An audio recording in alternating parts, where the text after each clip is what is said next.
All right, welcome back, everyone, for another deep dive. We've been hearing a lot about this new Russian missile, the Oreshnik missile. Yeah, it's been making headlines. Exactly. Yeah. So we wanted to, kind of go beyond the headlines a little bit and see what information we could gather about it. We've got, reports from news outlets, technical analyses, some official statements. So, let's see if we can kind of put the pieces together and figure out what we're looking at here. It really is fascinating how one weapon system can kind of throw the global defense community into a bit of a tizzy, huh? Yeah, for sure. So, let's just start with the basics here. What is the Oreshnik missile, and why is everyone so freaked out about it?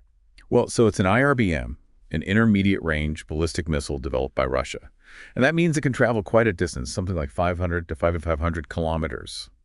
But here's the real kicker. Putin's claiming it can reach Mach 10. Mach 10. So, for people who don't know anything about that, how fast is Mach 10? Basically, think about traveling from London to Paris in under 5 minutes. That's fast. And trying to intercept something moving at that speed, even with the most advanced air defense systems, that's a tall order. Yeah, I can imagine. So Russia just used it in Ukraine, right? They attacked some kind of military facility in Dnipro. Yeah, that's right. At first, there was some confusion. People weren't sure if it was an ICBM or not. Intercontinental ballistic missile, the kind that can go across continents. But Western officials are saying that it was the Oreshnik. Okay, so why now? Why do you think they decided to use this new weapon at this point in the conflict? Well, I think the timing is important here. Russia's been facing some setbacks on the battlefield. And Ukraine's been using more and more of those long-range weapons that the West has been giving them. Right.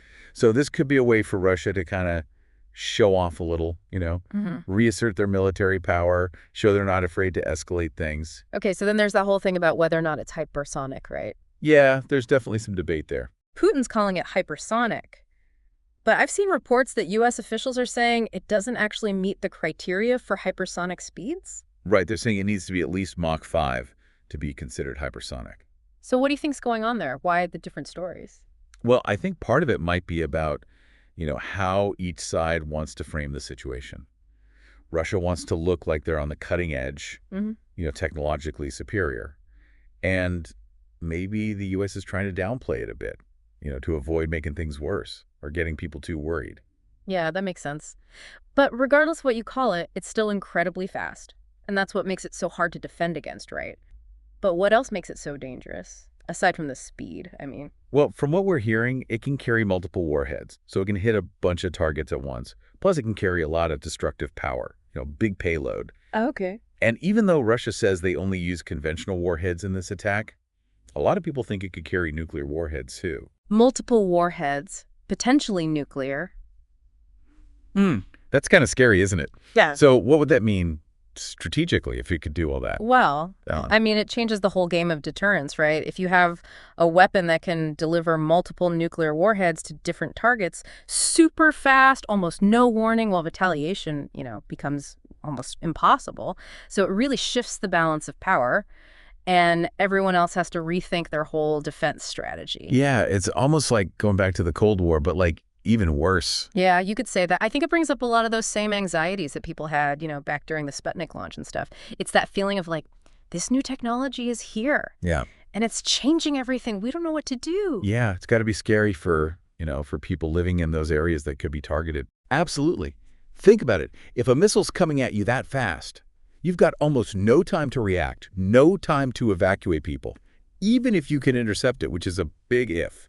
And even if we're just talking about conventional warheads, not even nuclear, just the force of the impact at that speed, it would be devastating. Right. But what about accuracy? If it's going that fast, wouldn't it be hard to make sure it hits the right target? Yeah, that's a good point. Ballistic missiles, even the really fast ones, they're not known for being super precise. It's more about hitting a general area really hard. Not so much about, taking out one specific heavily defended target. So maybe it's more about sending a message than anything else. Yeah, I think there's definitely some of that going on. Putin's been pretty clear about why he's doing this. He says it's a direct response to Ukraine using those long-range weapons they got from the West and to their attacks on Russian territory. He's basically saying, don't push it any further. He's drawing a line in the sand. Exactly. And he even went further than that. He warned that he might strike any country that's helping Ukraine's military. Wow. Which, has got everyone in NATO pretty worried. Yeah, I bet. So what's NATO doing about it? I mean, it seems like a really tough situation. Yeah, it is. They want to keep supporting Ukraine. Yeah. But I also don't want to provoke Russia, Mm. make things even worse. It's a balancing act for sure. So with everything so tense right now, how do you think this is going to affect things in the long run? I mean, is this a turning point? Could it even start like a new arms race or something? Oh, it definitely raises the stakes, that's for sure. And it could be a turning point, yeah. I mean, we're already seeing countries putting a lot more emphasis on missile defense, trying to figure out how to counter these hypersonic threats. Right. So yeah, it could definitely lead to a new arms race. Right. But this time, it's not just about building bigger and better weapons, it's about defense too. It's about Yeah. being able to react quickly enough and having the technology to actually stop these things. So it's like the whole game's changing. Exactly. And it's not just about, the weapons themselves. It's about the psychology of it all, how it makes people feel. The Oreshnik, it's like a statement. It's supposed to make Russia look strong Right. and make everyone else feel vulnerable. Right, right.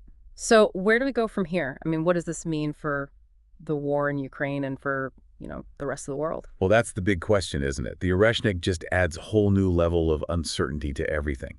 Makes it even harder to predict what's going to happen. And, Putin's warning about attacking countries that are helping Ukraine, that's not something we can just ignore.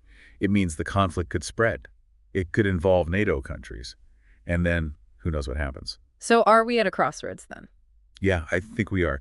The decisions that world leaders make right now, they're going to be really important. They could determine, whether this conflict gets even worse or whether we can somehow find a way to de-escalate things. Yeah, it's a lot to think about. But I think that's why it's so important to, to stay informed, like we're trying to do here. Exactly. Yeah. You can't just bury our heads in the sand and hope it all goes away. Right. Well, we've got links to all the sources we used for this deep dive in the show notes, so if you want to learn more, please check those out. Yeah, the more you know, the better equipped you are to understand all this, Exactly.